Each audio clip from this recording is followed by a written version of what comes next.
नमस्कार. या दुसऱ्या सत्रामध्ये आपल्या सर्वांचं मी स्वागत करतो आणि या दुसऱ्या सत्राची सुरुवात आपण करणार आहोत ते म्हणजे महाराष्ट्र राज्याचे दुग्धविकास मंत्री सन्माननीय श्री अतुल सावे हे इथे उपस्थित झालेत. आपण त्यांच्याकडनं आजच्या परिषदेमध्ये मार्गदर्शन घेणार आहोत.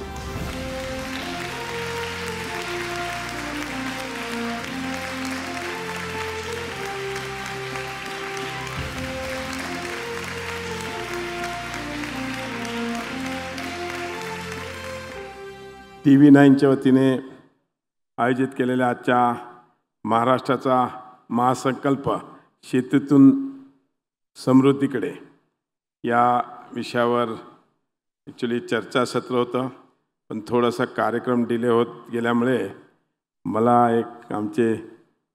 माझ्याकडे जे ऊर्जा विभाग आहे त्याची एक VC दिल्लीची आहे आणि त्याला जाण्याकरता म्हणून मी आपल्या सगळ्यांची क्षमा मागून माझे मनोगत व्यक्त करून इकडून जाईन.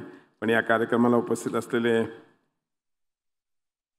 TV 9चे बिझनेस हेड भूषण खोतजी, तसेच सेल्स हेड प्रवीण कोंडेजी, सुनील शेंडुलकरजी, अमित अग्रवालजी, नियमनकर, आमचे मार्गदर्शक राम बोगलेजी, CA भुमरेजी, अजित मुळेजी, प्रसाद कुलकर्णीजी, माझे सहकारी अनिल मकरेजी, उपस्थित सर्व इकडे बंधूंनो, भगिनींनो आणि मित्रांनो, आज आपल्या सगळ्यांना माहिती आहे की 2014मध्ये मोदीजींनी पंतप्रधानांचा कारभार स्वीकारल्यावर त्यांनी शेती हा देशाचा पूरक म्हणजे जो 80% आपले पॉप्युलेशन जे आहे ती शेती व्यवसायावर डिपेंडिंग आहे आणि शेती व्यवसायाला प्राधान्य दिलं पाहिजे आणि शेतकऱ्याला ज्या काही सरकारच्या माध्यमातून मदत करता येईल ती मदत केली पाहिजे हा उद्दिष्ट ठेवून 14मध्ये काम केलं. सॉरी, इकडे खासदार कल्याण काळेसाहेब पण आहेत, सॉरी बघितलं नाही साहेब. आणि तेव्हापासून देशभरामध्ये असो किंवा महाराष्ट्रामध्ये असो सरकारचा हा प्रयत्न आला आहे की शेतकऱ्यांना ज्या काही सोयीसुविधा आपण देऊ शकतो त्याच्याकरता प्रयत्न केला पाहिजे. आणि प्रामुख्याने मराठवाडा आज जे आहे ते इकडे म्हणजे प्रमुख पिकं जी आहेत ती कापूस, सोयाबीन, मका ह्याला लागणारे ॲन्सलेशन हे प्राधान्याने त्याला काय मदत करता येईल त्याकरता. आणि केसर आंबा एक आमच्याकडे मराठवाड्यात आणि त्याचा एक्सपोर्टही चांगला होतो गल्फ कंट्रीज वगैरे, मग त्याला पण आपण त्याला जिओ टॅग भेटलेला आहे आणि नक्कीच त्याच्या एक्सपोर्ट्समध्ये त्याचा आमचा प्रयत्न आहे की जास्तीत जास्त यांना प्राधान्याने हे करावं. आज आपल्या सगळ्यांना माहिती आहे की माननीय देवेंद्रजी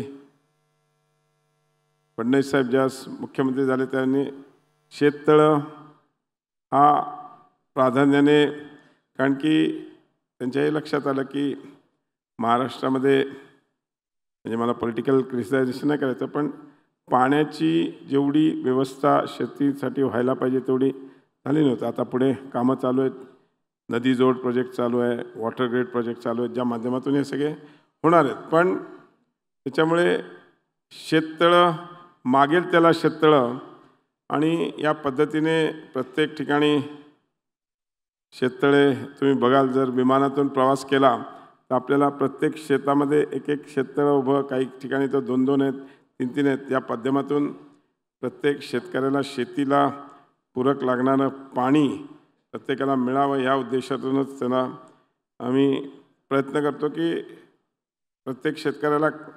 आणि पुढे मी बोलेन जे ऊर्जा विभाग माझ्याकडे त्याच्यावर, पण आज महाराष्ट्राच्या सरकारचा हा प्रयत्न आहे की शेतकऱ्याला सगळ्या ज्या काही सुविधा लागतील त्या प्रोव्हाइड करून देण्याकरता. तसं ऑलरेडी सिंचनामध्ये आम्ही वैतरणा असेल, गोदावरी असेल जोडण्याचा जो प्रकल्प घेतला आहे, ज्याच्यामुळे पुढच्या काळामध्ये दुष्काळ जे आपण नेहमी काय असायचं म्हणजे मराठवाड्याला नेहमी दुष्काळ हा नेहमी वाटायचं की दुष्काळ मराठवाड्यात दुष्काळ पडतो. यावर्षी जरा अतिवृष्टी झाली आहे, मी कालच नांदेडला होतो, मागच्या आठवड्यात होतो, लातूरला होतो, बीडचं पण आपण बघतायत सध्या मराठवाड्यात तर सर्वात जास्त पाऊस आहे. पण त्याच्या मागचा उद्देश एकच आहे की आज शेतकऱ्यांना पाणी उपलब्ध करून देण्याकरता ज्या काही सोयीसोयी आहेत आणि त्याबरोबरच जसं आज रिन्युएबल एनर्जी म्हणजे सोलार हे डिपार्टमेंट आमच्याकडे आणि आमचा प्रयत्न हाच आहे. म्हणजे मोदीजींनी तर पूर्ण देशभरामध्ये गुजरात एक नंबरला आहे, पण मला सांगायला आनंद होतो की त्याच्याच पाठोपाठ महाराष्ट्रही आहे. जवळजवळ आम्ही 5 लाख पंप ऑलरेडी कृषी पंप म्हणजे रामभाऊ इकडे आहेत. रामभाऊ मला आठवते 2014मध्ये माझ्याकडे देवेंद्रजी एकदा आले होते, 2015मध्ये. त्यावेळेस रामभाऊ भोगले साहेब आले होते की साहेब प्रत्येक शेतकऱ्याला, त्यावेळेस देवेंद्रजी त्यांना सांगितले हो हा संकल्प ऑलरेडी केंद्रातून आलेला आहे नक्कीच आणि ते इम्प्लिमेंटेशन आमचं चालू आहे.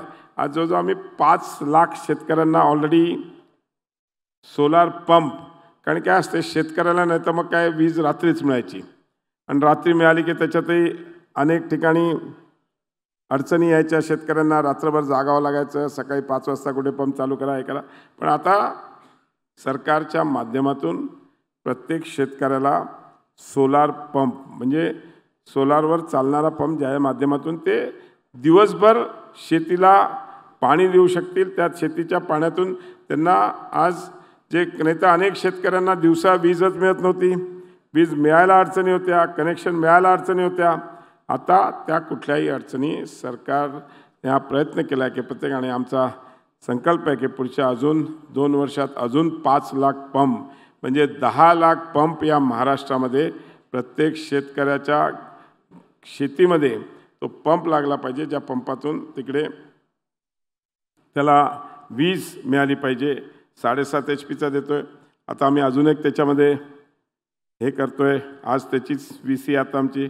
आम्ही शेतकऱ्यांना ॲडिशनल पाहिजे असेल तर ते ॲडिशनलचा पंप त्याने घ्यावा. सोलारची प्रोव्हिजन आम्ही करून देणार आहोत. त्या पद्धतीने आता पुढच्या काळामध्ये सगळ्या शेतकऱ्यांना ज्याला समजा ज्याची रिक्वायरमेंट जास्त असेल 7.5 HP तर ती त्यांना आम्ही करून द्यायचा, ज्याच्या माध्यमातून शेतकऱ्यांना पुढच्या काळात विजेचा तसं तर ओव्हरऑल सगळीकडेच सोलरायझेशन करायचा प्रयत्न आहे. हर घर को सोलार हा संकल्प आमचा आहे. सगळे सरकारी ऑफिसेस पण आम्ही आता डिसेंबरपर्यंत महाराष्ट्रामध्ये सोलर करतो आहे.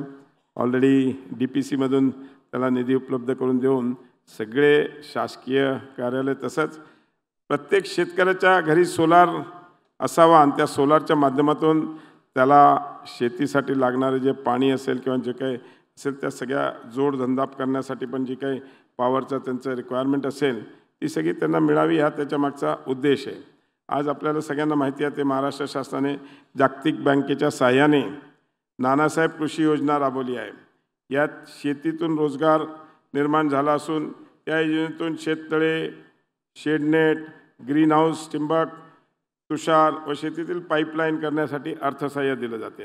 अशा या म्हणजे नानासाहेब कृषी योजनेच्या माध्यमातून शेतकऱ्यांना जी मदत पाहिजे ती शासनाच्या माध्यमातून त्याच्यात आणि जागतिक बँकेकडून त्याच्याकडून कर्ज घेऊन ह्या सगळ्या घराघरामध्ये प्रत्येक शेतकऱ्याला या योजनेचा लाभ मिळावा.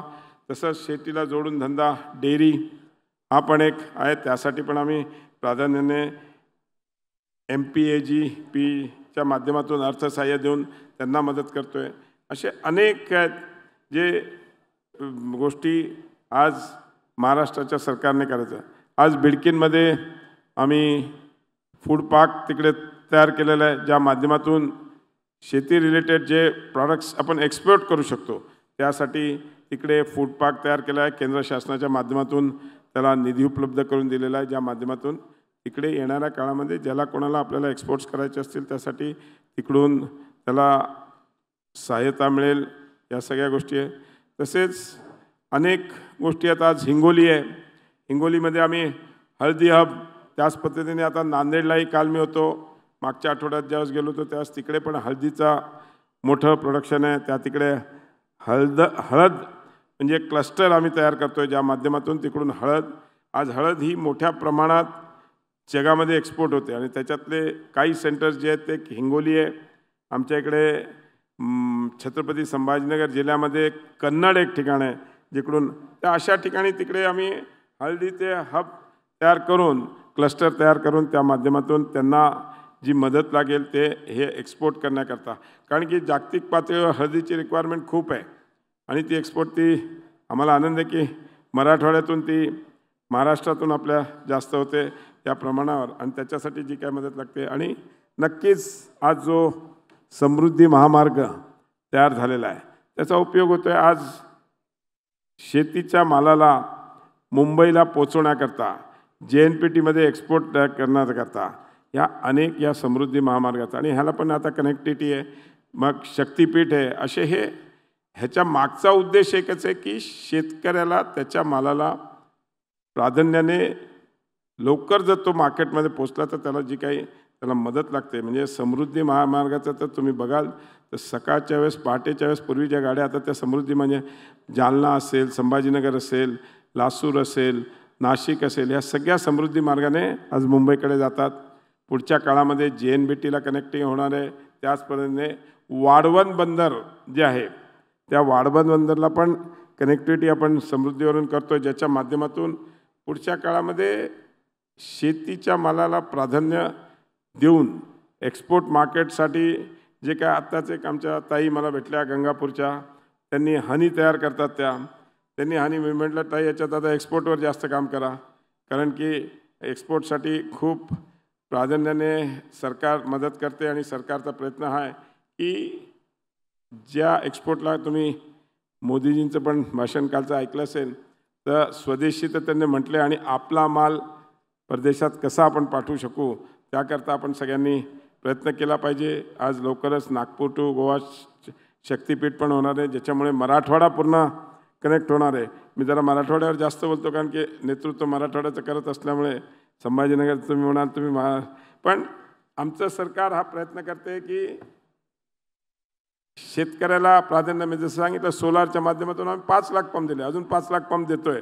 ऑलरेडी 1 लाख प्रोसेसमध्ये. Will be in next 2 years highest solar pump in the country. म्हणजे देशामध्ये सर्वात 1 नंबरला महाराष्ट्र येईल हे मी तुम्हाला 2 वर्षात सांगतो. ते खातं माझ्याकडे म्हणून नाही, पण मलाही प्रेशर खूप आहे केंद्रातून सारखा विचार दर महिन्याला आमच्या VCमध्ये विचारलं सांगते. आम्ही सांगितलं की आम्ही सँक्शन केलेत 1 लाख पंप. नो, इंस्टॉल कितना हुआ वो बताओ. म्हणजे दे आर सो पर्टिक्युलर.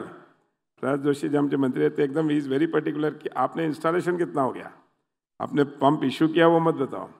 तर सांगण्याचा उद्देश असा आहे की आज शेतकऱ्यांना सक्षम करण्याकरता आमचं केंद्रातलं सरकार असो म्हणजे मोदीजींच्या नेतृत्वात किंवा महाराष्ट्राचं सरकार असो म्हणजे देवेंद्रजींच्या नेतृत्वामध्ये आमचा प्रयत्न हाच आहे की शेतकऱ्यांना प्रत्येक सुविधा त्यांना मिळवून दिली पाहिजे. त्याच पद्धतीने आम्ही उद्योगामध्ये पण काम करतोय. आज मला सांगायला आनंद होतो की DMIC म्हणजे ती काही पार्ट ऑरिकचा कल्याण काळेसाहेबांच्या मतदारसंघात आहे, काही आमच्या पण त्या तिकडे आज जवळजवळ 52,000 कोटीचे उद्योगाची इन्व्हेस्टमेंट आणली आहे, ज्या इन्व्हेस्टमेंटच्या माध्यमातून ह्या ओव्हरऑल डेव्हलपमेंट या इकडे होणार आहे. त्याला लागणारे ॲन्सलरीज अजून 50,000 म्हणजे जवळजवळ 1 लाख कोटीची इन्व्हेस्टमेंट आज मराठवाड्यामध्ये येते मराठवाड्यात. आणि त्याच्यामुळे नक्कीच पुढच्या काळामध्ये एक उद्योगनगरी म्हणून जसं आपण रामभाऊ जर्मनीला गेलं की फ्रँकफर्ट हे ऑटो हब म्हणून ओळखतं, माझ्या मते पुढच्या काळामध्ये छत्रपती संभाजीनगरला एक EV हब म्हणून ओळखलं जाईल, कारण की दोन्ही मोठ्या कंपनीज आज EVमधल्या इकडे येत आहेत आणि त्याच्यामुळे सगळ्या ओव्हरऑल डेव्हलपमेंट मराठवाड्यात होणार आहे. आणि त्याच्यामुळे या कनेक्टिव्हिटी रोड कनेक्टिव्हिटी असेल, इकडचा नांदेडचा रोड असेल किंवा या रोडमुळे शेतकऱ्यांना, कारण की शेतकऱ्यांचा माल हा मला आठवते पूर्वी मोसंबी इकडून मुंबईला जायचं त्यावेळेस आमचा ट्रान्सपोर्टचा बिझनेस म्हणजे अजूनही आहे ट्रान्सपोर्टचा बिझनेस. त्यावेळेस ट्रकवाले संध्याकाळी 5 वाजता लोड करून निकालो ट्रक. आम्ही कसं असतं पाटली लोड असायचा ती सकाळी ट्रक लवकर पोचली पाहिजे त्याचा आग्रह. त्यावेळेस घाटातून जावं लागायचं, घाट ट्रॅफिक जाम लागायचा आणि जर गाडी लेट पोचली की तो तिकडचा म्हणायचा नाही आता भाडा पुरा नाही देंगे हम. म्हणजे तो काळ होता. पण आता 4 तासात 5 तासात तुम्ही आपला कुठलेही गुड्स जे आहेत ते शेतीचे माल हा तुम्ही मुंबईला पोचवू शकतात. समृद्धीसारख्या रस्त्यामुळे त्याचे पुढे शक्तिपीठ आहे, असे अनेक ह्याच्या मागचा उद्देशच एक आहे की शेतकऱ्यांना त्याचा लाभ व्हावा. आणि शेतकऱ्यांना पूरक असं मी सांगितलं तसं सगळ्या सबसिडी, जसं नदीजोड प्रोजेक्ट असेल किंवा आज कनेक्टिव्हिटी करण्याकरता जे काय त्या गोष्टीचा प्रयत्न सरकार करते, त्याच्यामुळे मला नक्कीच खात्री आहे की पुढच्या काळामध्ये शेतीला प्रोटेक्ट. आणि कसं आहे की ऑलरेडी माननीय हरिभाऊ बागडे साहेब अगोदर बोलून गेले, त्यांनी शेती ते एक उत्कृष्ट किंवा एक म्हणजे शेतीमध्ये तज्ज्ञ म्हणायला हरकत नाही, त्यांनी सगळं मार्गदर्शन करून गेले. पण मी या ठिकाणी एवढंच सांगेन की साहेब, आमचं सरकार पुढच्या काळामध्ये या नदीजोड प्रोजेक्टच्या माध्यमातून प्रत्येक शेतकऱ्याला कधीही पाण्याची कमी पडणार नाही ह्याच्याकरता नक्कीच पूर्णपणे प्रयत्न करणार आहोत. या ठिकाणी मी जास्त वेळ घेणार नाही, माझी VC सुरू झालेली आहे, मला जाणं जरा थोडंसं मस्त आहे. पण या ठिकाणी मी एवढंच सांगू इच्छितो की जी आम्ही कुसुम योजना, सौर कुसुम योजना जी आहे त्या माध्यमातून मी तुम्हाला सांगतो पुढच्या काळामध्ये प्रत्येक शेतकऱ्याच्या शेतामध्ये कुसुमच्या माध्यमातून सोलार पंप लागला जाईल आणि सोलार पंपच्या माध्यमातून प्रत्येक माणसाच्या शेतीला कुठल्याही प्रकारचं आहे. कारण की शेवटी नदीजोड हे जरी झालं तर पॉवर हा सप्लाय असायला पाहिजे आणि त्याच्यामुळे कुसुमच्या माध्यमात सोलार पंपच्या माध्यमातून आमचा जो प्रयत्न राहणार आहे तो शेतकऱ्यांना वीज, कारण की आज जर आपण गेला ग्रामीण भागात तर अनेक शेतकरी हेच म्हणतात की साहेब आम्हाला दिवसा वीज मिळत नाही आणि मग त्याला रात्रभर जागरण करावं लागते. त्या ह्याला आम्ही दिवसाला त्या शेतीला पाणी देण्याकरता जे काही प्रयत्न करतायत ते लवकरात लवकर करू. आणि मी सांगितलं तसं पुढच्या 2 वर्षात अजून 5 लाख पंप आम्ही देऊन आणि शेतीला पाणी उपलब्ध करून देण्याकरता पूर्णपणे प्रयत्न करू. एवढंच या ठिकाणी बोलतो. आणि मी सांगितलं तसं देशाचे पंतप्रधान नरेंद्रजी मोदी साहेब आणि राज्याचे मुख्यमंत्री देवेंद्रजी फडणवीस साहेब यांचा नेहमी प्रयत्न आहे की शेतकऱ्याला प्राधान्य देऊन शेतकऱ्याला मदत केली पाहिजे. कारण की शेतकरी शेवटी सक्षम, कारण की 80% आपल्या देशाची जी पॉप्युलेशन आहे ती शेतीवर डिपेंडिंग आहे आणि नक्कीच त्याच्यासाठी आम्ही पूर्णपणे प्रयत्न करत आहोत. एवढंच या ठिकाणी बोलतो आणि थांबतो. धन्यवाद. जय हिंद, जय महाराष्ट्र, जय कृषी.